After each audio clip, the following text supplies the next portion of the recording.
आप सभी को जय मसीह की। आज सुबह प्रभु का प्रभावशाली वचन मेरे साथ उत्पत्ति की पुस्तक निकालिए, उसका 2 अध्याय और उसकी 7 आयत। और यहोवा परमेश्वर ने आदम को भूमि की मिट्टी से रचा और उसके नथनों में जीवन का श्वास फूंक दिया और आदम जीविता प्राणी बन गया। आमीन। परमेश्वर के प्रिय लोगों, परमेश्वर ने सारी सृष्टि की रचना की और 6 दिन में परमेश्वर ने सारी सृष्टि की चीजों को बनाया और अंत में परमेश्वर ने मनुष्य की रचना की। क्या आप जानते हैं कि परमेश्वर ने क्यों मनुष्य की रचना की? क्यों परमेश्वर ने आदम को बनाया? परमेश्वर के प्रिय लोगों, परमेश्वर ने आदम की रचना इसलिए की कि वो आदम से, उस मनुष्य से परमेश्वर संगति कर सके, उसके साथ वो बातें कर सके, उसके साथ वो अपने समय को व्यतीत कर सके। लेकिन परमेश्वर के प्रिय लोगों, आज हम लोगों के जीवन के बारे में देखते हैं कि इंसान अपने कामों में व्यस्त है। कोई अपने कामों में, संसारिक कामों में व्यस्त है, कोई मोबाइल चलाने में व्यस्त है और किसी के पास भी समय नहीं है परमेश्वर के साथ संगति करने का, उसके साथ बातें करने का। ऐसा क्यों है कि लोग परमेश्वर के साथ संगति नहीं कर रहे, उसकी महिमा नहीं कर रहे, परमेश्वर के साथ समय को व्यतीत नहीं कर रहे?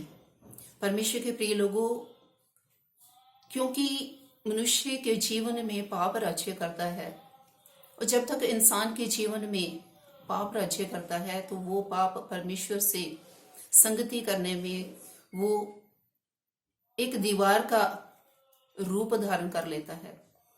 जो ही इंसान परमेश्वर की संगति में बैठता है और त्यों ही परमेश्वर के और मनुष्य के बीच में वो पाप की दीवार खड़ी हो जाती है। परमेश्वर के लोगों, परमेश्वर ने इंसान को अपने लिए ही बनाया है। आज इंसान को चाहिए कि अगर वो परमेश्वर से संगति करना चाहता है, परमेश्वर से बातें करना चाहता है, तो सबसे पहले अपने जीवन में उन पापों को दूर करे जो उसको परमेश्वर से बात करने में एक दीवार का रूप बनते हैं। इसलिए प्रभु के प्रिय लोगों, परमेश्वर की संगति में जाने से पहले आप प्रभु से अपने पापों की क्षमा को मांगे। और जब आप प्रभु यीशु मसीह के नाम से अपने पापों की क्षमा मांगेंगे तो प्रभु आपके सारे पापों से आपको क्षमा प्रदान करेगा और वो दीवार जो आपकी और परमेश्वर के बीच में है वो गिर जाएगी और आप परमेश्वर की संगति करने पाएंगे, आप उसकी आराधना करने पाएंगे, आप उसकी महिमा करने पाएंगे। और जब भी आप परमेश्वर को पुकारेंगे, जब भी आप परमेश्वर से प्रार्थना करेंगे तो वो परमेश्वर आपकी प्रार्थना को सुनेगा, वो आपसे बातें करेगा, वो आपसे संगति करेगा।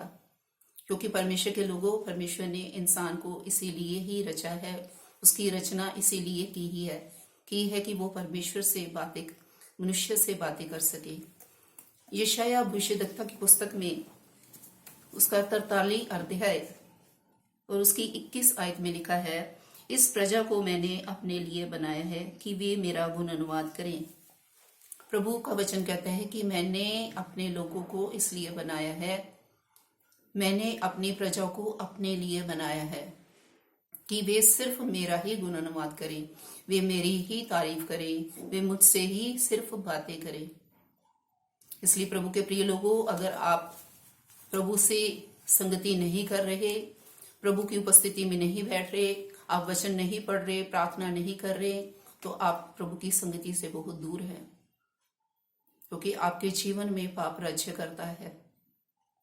इसलिए अपने पापों को मानते हुए, प्रभु यीशु मसीह के नाम से अपने पापों को स्वीकार करते हुए अपने पापों की क्षमा को प्राप्त करें, ताकि आप परमेश्वर से बातें कर सके, उसकी आवाज को सुनने पाए। वो परमेश्वर बहुत ही महान परमेश्वर है, आप उसकी आवाज को सुनने पाएंगे प्रभु के प्रिय लोगों।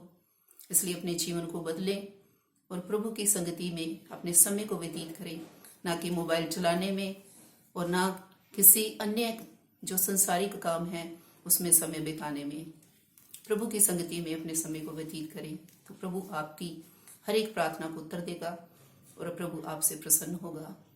इस वचन से प्रभु आप सबको उसी आशीष और बरकत प्रदान करे। सबको जय मसीह की। God bless you all.